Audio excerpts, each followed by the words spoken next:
First, stand the board up to find the right position. Let the holes of the two boards overlap.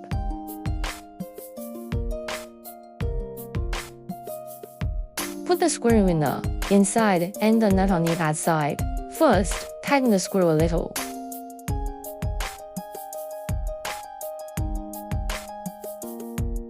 After all the boards are assembled, install all the screws. At this time, someone needs to support the boards from the inside. Dig or drain a trench to lay the drain pipe.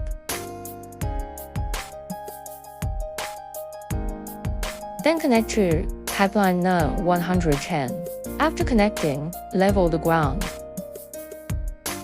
Spread out the inner liner canvas.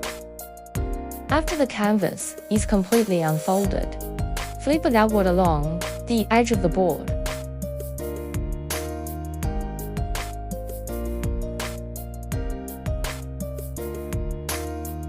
Flatten the bottom a little. You can kick it with your foot. There is a zero line at the bottom.